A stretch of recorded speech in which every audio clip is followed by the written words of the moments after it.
अस्सलाम वालेकुम।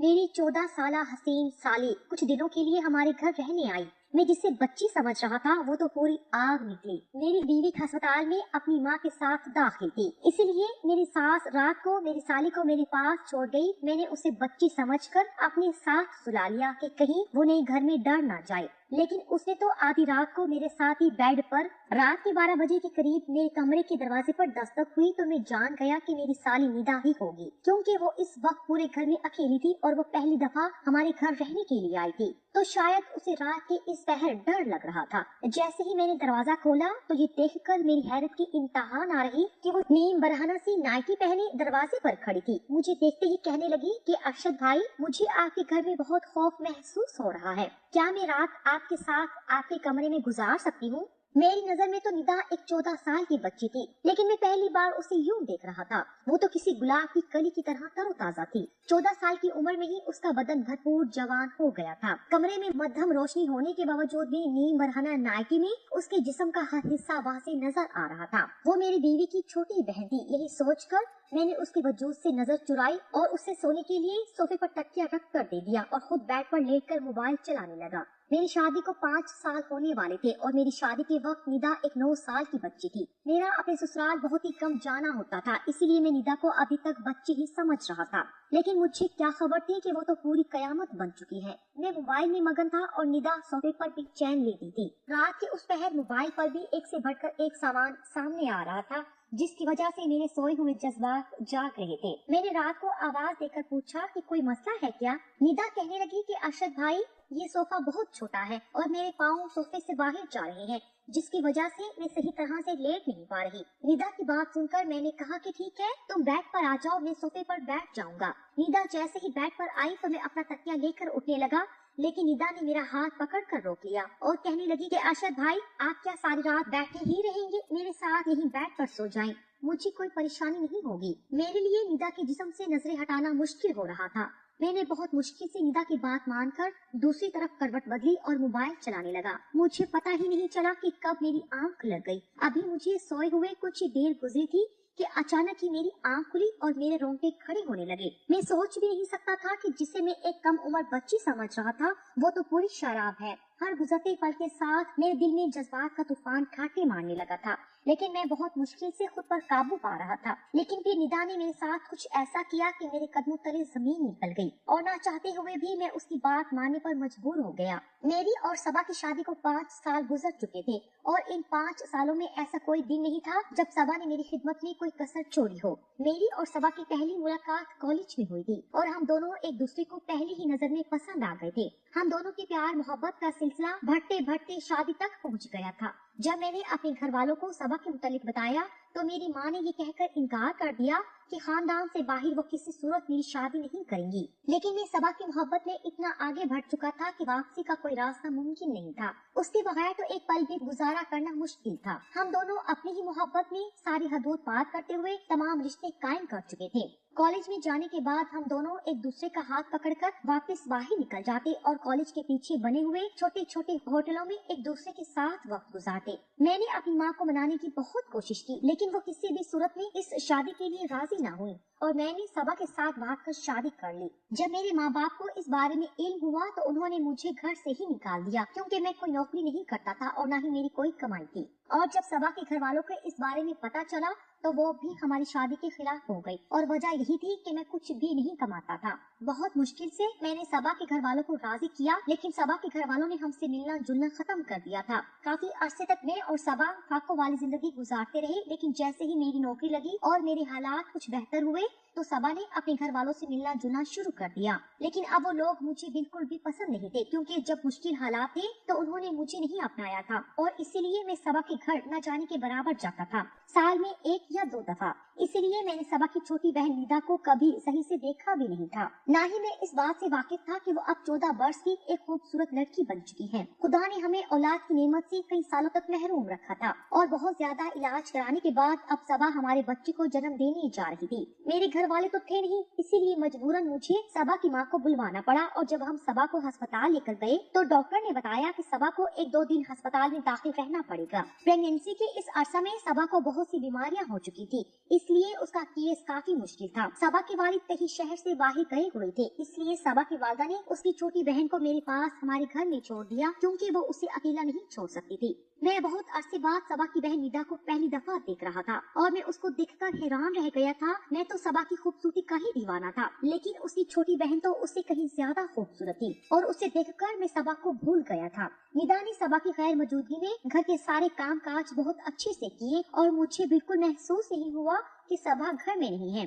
اس نے سارے گھر کو سلیقے سے صاف ستھرا کر کے سونے کی تیاری شروع کی تو میں بھی اپنے کمرے میں چلا آیا، لیکن تھوڑی ہی دیر بعد جب کمرے کے دروازے پر دستک ہوئی تو میں جان گیا کہ ندا آئی ہے۔ شاید اسے کسی چیز کی ضرورت تھی، لیکن میں اس بات سے بالکل بے خبر تھا کہ ندا تو کچھ اور ہی ارادہ لے کر آئی ہے۔ پہلے تو وہ صوفے پر آرام سے بیٹھ گئی اور کہنے لگی کہ مجھے بہت زیادہ اکیلے پن میں خوف محسوس ہو رہا تھا، کیونکہ یہ گھر میرے لیے بالکل نیا ہے، اسی لیے میں نے سوچا کہ کیوں نہ میں آپ کے کمرے میں ہی رات گزار لوں۔ میں نے ندا سے کہا کہ اچھا کیا جو تم چلی آئی، یہ تمہارا اپنا ہی گھر ہے، تم یہاں آرام سے سو سکتی ہو۔ لیکن ندا کو یوں نیم برہنہ نائٹی میں دیکھ کر میری نظریں بار بار اس کے جسم کا طواف کر رہی تھی۔ ندا میرے چہرے پر نظریں جمائے بہت ہی توجہ سے مجھ سے بات کر رہی تھی۔ وہ آہستہ آہستہ مجھے بتا رہی تھی کہ جب اس نے مجھے پہلی بار دیکھا تھا تو میں پہلی ہی نظر میں اسے بہت اچھا لگا تھا۔ اس وقت وہ صرف 9 سال کی تھی۔ وہ کہنے لگی کہ مجھے دیکھتے ہی اسے اپنی آپی کی پسند پر رشک آنے لگا اور اسے خوشی ہوئی کہ اس کی آپی کی قسمت اتنی اچھی ہے۔ ندا کہنے لگی کہ اس دن کے بعد سے میں اس کے خیالوں میں بیٹھ گیا تھا اور وہ یہی تصور کرتی ہے کہ اس کی زندگی میں آنے والا شخص بھی بالکل میرے جیسا ہی ہوگا۔ ندا مجھ سے بات کرتے کرتے اپنی نائٹی کی ڈوری سے بھی کھیلنے لگی تھی۔ وہ مجھے کہہ رہی تھی کہ میری بڑی بڑی آنکھیں اس کے ذہن میں ہمیشہ کے لیے بیٹھ گئی تھی۔ وہ کہنے لگی کہ اس نے کئی مرتبہ اپنے ابا سے میرے لیے جھگڑا بھی کیا، کیونکہ وہ چاہتی تھی کہ اس کے ابا مجھے معاف کر کے ہمیں اپنا لیں، کیونکہ وہ مجھے دوبارہ دیکھنے کو بہت بے چین تھی۔ مجھ سے باتیں کرتے کرتے وہ صوفے پر لیٹ گئی اور میں بہت مشکل سے اسے نظریں چرا کر اپنے فون میں دھیان لگانے لگا۔ کمرے کا ماحول اچانک ہی بہت گرم ہو گیا تھا۔ ندا ایک جلتی ہوئی آگ تھی جو مجھے اندر تک بہکا رہی تھی۔ میں تو اسے ایک بچی سمجھ رہا تھا، لیکن اس کی جوانی تو کسی کو بھی دیوانہ کر سکتی تھی۔ تھوڑی ہی دیر میں وہ بے چینی سے کروٹیں بدلنے لگی۔ میرا دھیان بار بار بھٹک کر ندا کے وجود پر جا رہا تھا اور جب میں نے اسے بے چین دیکھا تو میں پوچھ رہا تھا کہ کیا ہوا ہے۔ وہ کہنے لگی کہ یہ صوفہ بہت زیادہ غیر آرام دہ ہے اور میں اس پر آرام سے نہیں سو سکتی۔ یہ سنتے ہی میں نے اس سے کہا کہ وہ بیڈ پر آ کر سو جائے اور صوفے پر میں سو جاؤں گا۔ وہ جیسے ہی بیڈ کی طرف آئے تو میں اٹھنے لگا۔ ندا نے فوراً ہی میرا ہاتھ پکڑ کر کہا کہ ارشد بھائی آپ کو تکلیف اٹھانے کی کیا ضرورت ہے، یہ آپ کا اپنا ہی گھر ہے، میں ایک طرف لیٹ جاتی ہوں، دوسری طرف آپ لیٹ جائیں۔ میں ندا کی بے باکی دیکھ کر حیران رہ گیا تھا، لیکن میں خود بھی آرام کرنا چاہتا تھا۔ سارا دن صبا کے پیچھے میں نے ہسپتال میں کافی بھاگ دوڑ کی تھی، اسی لیے میں بیڈ پر ایک کونے سے ہو کر لیٹ گیا اور اپنا فون چلانے لگا۔ ندا کی موجودگی میں اپنے جذبات پر قابو پانا میرے لیے ایک مشکل مرحلہ تھا جس سے میں اس وقت گزر رہا تھا۔ فون چلاتے چلاتے ہی مجھے کب نیند آ گئی مجھے پتہ بھی نہ چلا، اور جب میری آنکھ کھلی تو مجھے ایسا محسوس ہوا جیسے کوئی میرے جسم پر ہاتھ پھیر رہا ہو، اور جب میں پوری طرح ہوش میں آیا تو مجھے اندازہ ہوا کہ ندا میرے بہت قریب لیٹی ہوئی ہے اور اس کی انگلیاں میرے جسم پر حرکت کر رہی ہیں۔ میرے اندر ایک طوفان سا اٹھنے لگا تھا۔ ندا جان بوجھ کر میرے جذبات کو ابھار رہی تھی۔ وہ اپنے دلی جذبات کو باتوں باتوں میں پہلے ہی بیان کر چکی تھی کہ وہ مجھے پسند کرتی ہے، اور اب رات کے اندھیرے میں وہ اس طرح میرے قریب آ کے یہ بات ثابت کر رہی تھی کہ اس کے دل میں میرے لیے بہت کچھ تھا۔ میں ایک مرد تھا اور بہت کوشش کے باوجود بھی میں خود کو ندا سے دور نہ کر سکا، اور میں بھی کروٹ بدل کر اس کے قریب ہو گیا۔ ندا تو جیسے اسی بات کے انتظار میں تھی، جیسے ہی اسے علم ہوا کہ میں اس کا ساتھ دینے کے لیے تیار ہوں وہ فوراً ہی اپنے جذبات مجھ پر لٹانے لگی، اور میں نے بھی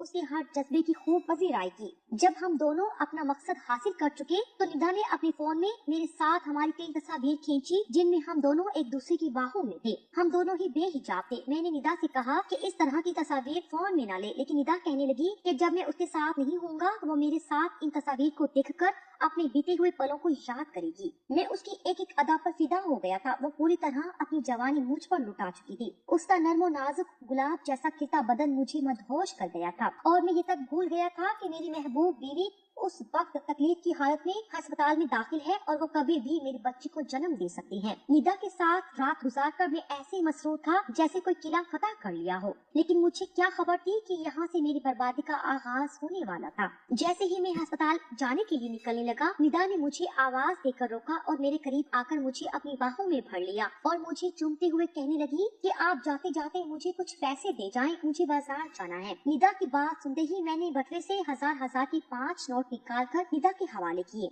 मेरे हाथों से नोट लेकर उसके चेहरे पर एक मासूम सी मुस्कुराहट बिखर गई। मैंने बदले में उसके होंठों को चूमा और घर से निकल पड़ा। मैं सारा रास्ता खुशी से सरशार। जब अस्पताल पहुंचा तो मेरी बीवी सबा की हालत बहुत खराब थी। डॉक्टर ने बताया कि सबा जिंदगी और मौत के दरमियान झूल रही है और कभी भी कुछ भी हो सकता है। सबा की माँ भी बहुत ज्यादा परेशान थी, जबकि अस्पताल जाकर मेरी हालत भी खराब हो गई थी। सारा दिन मैं सबा के साथ रहा, लेकिन सबा की हालत पहले से बेहतर न हुई। डॉक्टर ने कहा कि कुछ दिन सबा को और अस्पताल में रखना होगा। ये सुनकर न जाने क्यों मुझे अजीब सा सुकून महसूस हुआ कि सबा जितने दिन अस्पताल में रहती मुझे निदा के साथ वक्त गुजारने का मौका मिल जाता। मैंने डॉक्टर से कहा कि मेरे बच्चे को कुछ नहीं होना चाहिए। डॉक्टर ने मुझे तसल्ली दी। मैं रात तक अस्पताल में रहा और रात के वक्त मैं सबा की अम्मी से ये कहकर घर वापस आ गया कि निदा घर पर अकेली हो गई, आप मुझे वापस जाना चाहिए, क्योंकि अस्पताल में सबा के साथ किसी औरत को ही रुकने की इजाजत थी। इसीलिए सबा की अम्मी का रहना बहुत जरूरी था। मैं जब अस्पताल से घर वापस लौटा तो निदा बहुत ही खुश थी। उसने बहुत सारी खरीदारी की थी और वो मुझे एक एक करके सारे कपड़े पहनकर दिखा रही थी। उसे मुझसे बिल्कुल भी शर्म महसूस नहीं हो रही थी। वो बहुत आराम से मेरे सामने बिना किसी दुपट्टे के बेझिझक घूम रही थी। उसके कपड़े जिस्म पर इस कदर फिट थे कि सब कुछ वाज़ेह नजर आ रहा था। उसका गहरा गला उसकी खुलती हुई रनाइयों को झलका रहा था। वो बार बार मेरे करीब आती और मैं अपनी होश खोने लगता। अचानक ही वो मुझसे पूछने लगी कि मैं सबा आपी की अलमारी खोल कर देख सकती हूँ क्या? मैंने निदा से कहा कि इसमें भला पूछने की कौन सी बात है, तुम्हारी आपी की तो अलमारी है। उसने कहा कि चाबी दे भी मुझे। मैंने उसे चाबी दे दी और वो सबा की अलमारी खोलकर एक एक चीज देखने लगी और सबा जो कपड़े मेरे लिए रात को पहनती वो निकाल निकाल कर मुझे दिखाने लगी और मुझसे पूछने लगी कि इसमें से आपको कौन सा पसंद है। मैंने एक छोटी सी नीले रंग की नाइटी पर हाथ रखा और उसे कहा कि सबा पर बहुत जचती है। ये सुनते ही निदा वो नाइटी उठाकर कमरे से निकल गई और जब काफी देर बाद वापस आई तो मेरी आंखें हैरत से फैल गई। वो सबा की नाइटी पहनी उससे भी कहीं ज्यादा हसीन लग रही थी। अचानक ही वो मेरे आगे आकर मुस्कुराते हुए पूछने लगी कि ये मेरे बदन पर ज्यादा जच रही है या आपी पर ज्यादा जचती है। ये सुनते ही मैंने उसे अपनी बाहों में भरा और बहुत मोहब्बत से उससे कहा कि ये तुम्हारे दूधिया बदन पर बहुत खूब लग रही है। सबा तो ये पहनकर इतनी अच्छी नहीं लगती जितनी तुम लग रही हो। मैंने उसके हाथ में पकड़ा मोबाइल लेकर साइड पर रख दिया और खुद में उस पर अपनी मोहब्बत लुटाने लगा। उसे उस नाइटी में देखकर तो मैं बिल्कुल ही बेकाबू हो गया था। मैं सोच भी नहीं सकता था कि 14 साल की उम्र में कोई लड़की हुस्न की देवी भी हो सकती है। लेकिन निदा तो हुस्न की सारी हदें पार कर रही थी। उसका पूरा ही बदन बहुत हसीन था और मैं हर गुजरते पल के साथ उस पर हावी होता जा रहा था। सारी रात उस पर अपने जज्बात लुटाने के बाद जब मैं सुबह अस्पताल पहुंचा तो मुझे पता चला कि मेरी बीवी ने अभी अभी एक मुर्दा बच्चे को जन्म दिया है। ये सुनकर तो मेरी हालत खराब हो गई। मेरी बीवी की हालत भी बहुत ज्यादा खराब थी और डॉक्टर उसे ठीक करने की पूरी कोशिश कर रहे थे। शाम तक सबा की हालत कुछ बेहतर हुई तो उसे अस्पताल से छुट्टी मिल गई। मुझे अपने बच्चे के इंतकाल का बहुत दुख था। मैं सबा को संभालते हुए घर ले आया। सबा को देखकर निदा का चेहरा उतर गया था। उसने एक अजीब सी नजर सबा पर डाली और कमरे में चली गई। मैंने सबा को कमरे में लाकर लिटा दिया। उसकी अम्मी ने मुझे सबा की दवाइयों से मुतालिक आगाह किया।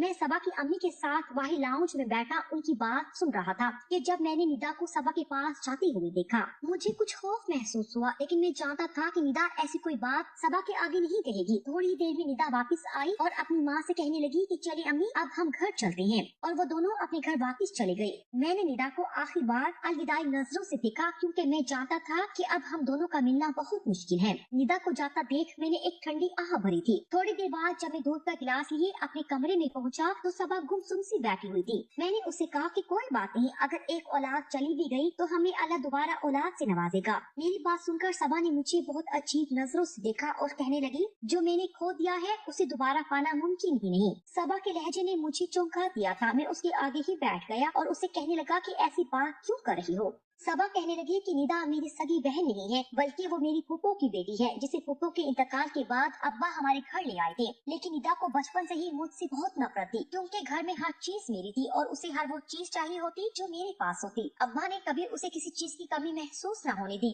लेकिन उसके बावजूद भी वो मुझसे हसद में मुब्तला रही। उसकी नजर हर उस चीज पर होती जो अब्बा मेरे लिए लाते या जिसे मैं पसंद करती। जब मेरी तुमसे शादी हुई तो तुम मेरे घर आना जाना नहीं करते थे और मुझे इस बात की तसल्ली थी कि वो तुम पर अपनी नजर नहीं जमाएगी। लेकिन मुझे अंदाजा नहीं था कि वो मेरे हसद में इतनी आगे बढ़ चुकी थी कि उसने तुम्हें मुझसे छीनने के लिए वो सब कर दिया जिसके बारे में मैं सोच भी नहीं सकती थी। सबा की आंखों से आंसू बह रहे थे और वो मुझसे कह रही थी कि निदा ने जाने से पहले मुझे वो सारी वीडियो दिखा दी है और सारी तस्वीर भी दिखा दी है जिनमें हम दोनों एक साथ थे। सबा की बात सुनकर मैं सदमे में आ गया था। निदा ने सब कुछ जानबूझकर एक मकसद के तहत किया था और मैं उसके हाथों खिलौना बन गया था। सबा की आंखों में मेरे लिए सिर्फ और सिर्फ नफरत बाकी बच गई थी। उसने अपनी औलाद भी खो दी थी और शोहर भी। मैं सबा के आगे शर्मिंदगी से सर झुका गया था कि जब सबा ने मुझसे कहा कि वो जाते जाते मुझसे मेरी नीली नाइटी मांग कर ले गई है क्योंकि वो तुम्हें मुझसे ज्यादा उसके बदन पर जचती हुई दिखाई देती है। मुझे लगा था जैसे सबा के लफ्जों ने मुझे जमीन में जिंदा गाड़ दिया हो।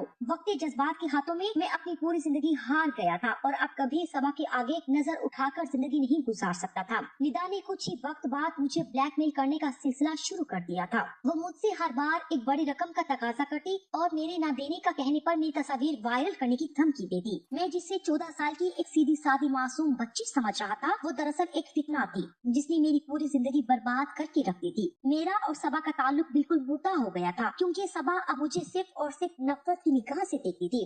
वक्त लज्जत और मजे ने मुझे कहीं का नहीं छोड़ा था।